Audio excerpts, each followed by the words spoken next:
നൈനോടെ സ്കൂളിലാക്കിയിട്ട് ഞാനും ഏട്ടനും കൂടി വെറുതെ ഒരു ഡ്രൈവ് പോകാമെന്ന് പറഞ്ഞ് ഇറങ്ങിയതാണ്. അങ്ങനെ പോയി ഞങ്ങൾ എവിടേക്കോ എത്തി. അങ്ങനെ ഫോട്ടോ ഒക്കെ എടുത്ത് ബഹളൊക്കെ കഴിഞ്ഞപ്പോഴത്തേക്കും നൈനോനെ വിളിക്കാനുള്ള സമയമായി. നൈനോസിന് 2:30 വരെയാണ് സ്കൂളിലുള്ളത്. അങ്ങനെ ഞങ്ങളത് അങ്ങോട്ട് പോവുകയാണ്. ഏട്ടനും കൂടി വീട്ടിലുള്ള ദിവസം ഞങ്ങൾക്ക് എന്തോ വലിയ ആഘോഷം വന്ന പോലെയാണ്. ഞാനിപ്പോൾ ചിക്കൻ ഫ്രൈ ചെയ്യുകയാണ്. ഇനി നമ്മൾ ഫുഡ് കഴിക്കാൻ പോകുന്നു. അങ്ങനെ വൈകുന്നേരമായപ്പോൾ ഒരു കപ്പ് കോഫിയൊക്കെ എടുത്ത് ഞങ്ങൾ ഇതേ ബാക്ക് യാർഡിലോട്ട് ഇറങ്ങിയിട്ടുണ്ട്. നെക്ലസ് പൂക്കളുടെ സീസൺ ഏകദേശം കഴിയാറായിട്ടുണ്ട്. നല്ല അടിപൊളി കട്ട് ഫ്ലവേഴ്സ് ആണ് ഇവരെ വെയിസിലാക്കി വെക്കുകയാണെന്നുണ്ടെങ്കിൽ ഒരുപാട് ദിവസം നല്ല ഫ്രഷ് ആയിട്ട് ഇവർ വീടിനുള്ളിൽ ഇവരുടെ ഒരു പ്രസൻസ് മനസ്സിലുണ്ടാക്കുന്ന സന്തോഷം പറഞ്ഞറിയിക്കാൻ പറ്റില്ല. എന്നെ പോലെ തന്നെയാണ് എന്റെ മോളും. ഇത് അവളുടെ സ്റ്റഡി ടേബിളിൽ വെക്കാനുള്ള ഫ്ലവേഴ്സ് ആണ്.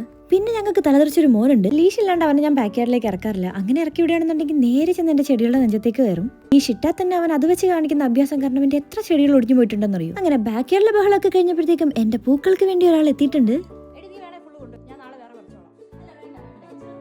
പൂക്കളുടെ കാര്യത്തിൽ എന്നെ പോലെ തന്നെയാണ് അവളും. അപ്പൊ അത്രയേ ഉള്ളൂ. ബൈ.